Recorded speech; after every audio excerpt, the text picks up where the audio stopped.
The Huawei Watch GT3 was just released a few weeks ago, and there we have it. This watch packs a very long battery life, you have running courses, quite a few sport modes, and you get on-wrist calls.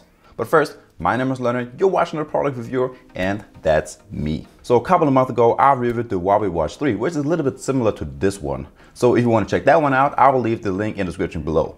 But now to the GT3. As I already told you, this watch has a very long battery life, which is pretty common to the Huawei brand since all of their devices are rather good in that aspect. Normally smartwatches only last about a day or two, but not this one. This one lasts up to 7 days on normal usage and 4 days of heavy usage. By the way, I'm wearing the 42mm size version. Now there's also a 46mm version that lasts at least twice as long, but let's stick to this one for now. So I've been using this watch a day and a half now and it only drained about 35%. But that also includes all of the setup I had to do. I've been doing 2 workouts with 30 minutes of GPS usage. I have all the trackers turned on and overall I've been using this watch more than I normally would, of course for some review purposes. By the way, what else do we get in the box? So of course we get the watch itself, the charging cable that looks exactly like the one from the Huawei Watch 3, and we get a bunch of manuals and stuff like that. Huawei always does such a great job on designing the box itself and how they present the watch. It's always a nice experience when you unbox these watches.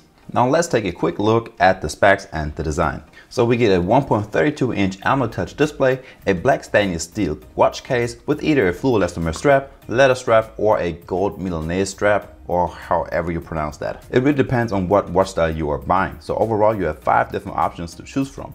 So you have another light gold with a white leather strap and an all stainless steel. So those are the 5 options that you can choose from.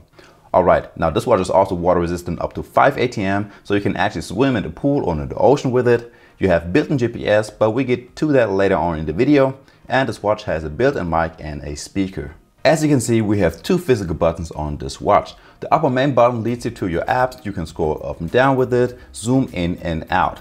The lower button is customizable and can be connected to any of your pre-installed apps for quicker access. Now for last, the compatibility, and this watch is compatible with just about any iOS and Android smartphone. So up to the next part, which is the fitness tracking, and that also includes the GPS accuracy, the health accuracy, and of course all the sport modes that we get with it. Like I already told you, we get quite a few sport modes to choose from. So we get the standard stuff like walking, running, swimming, but also some winter sports or a triathlon mode. Before starting one of these workouts, you can set goals as usual or put in some reminders.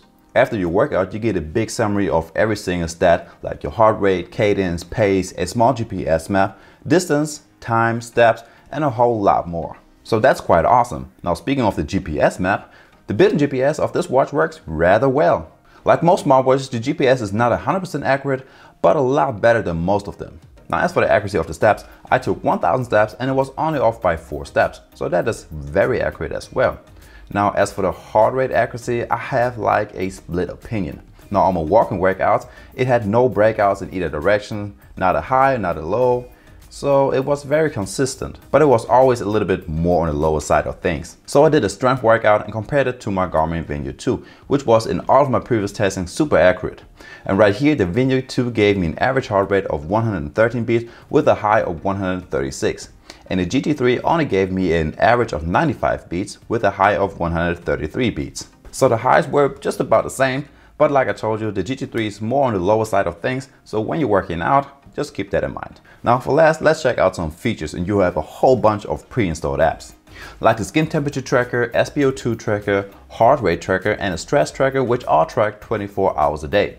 You get quite a few small features like an alarm, stopwatch, timer, a weather app, which gives you a small weather forecast as well, a compass, Find My Phone, and on-wrist calls. So as long as your smartphone is nearby, you can call your family and friends right from your wrist by using the built-in speaker and mic. You get a sleep tracker as well that not only tracks your sleep duration, but also your different sleep stages, and you get quite the analysis on your sleep as well. All of that is being tracked on your health app, so you can look at that anytime you want to, just like with all the other health trackers.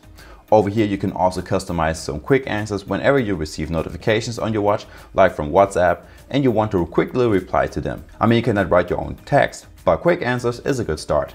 Now you can even download music to this watch, maybe not via Spotify or Deezer, but Huawei have their own music app. Now, once you download to the smartphone and you have the paid subscription just like with Spotify, you can download all of the music in the world. and download it to your smartphone, and then transfer it to your watch and download over here, and then you have music on your watch.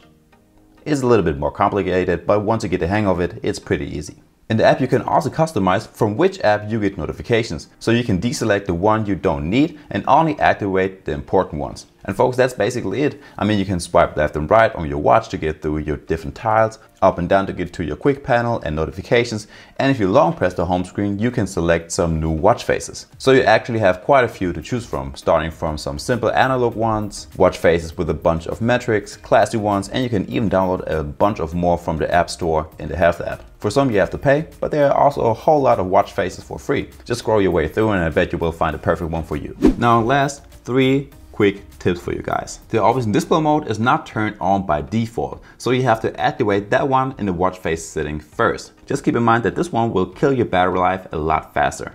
Now the second one is that you have an auto detect feature, so you don't have to turn on your walking sport mode whenever you go for a walk. And the last one is that you can lock your smartwatch with a pin. Just open the settings, go to pin, and over here you can enable the pin function. So folks, that's already it. If you like this video, please leave a like and consider subscribing if you're new. Also click the notification bell to never miss out on any new content.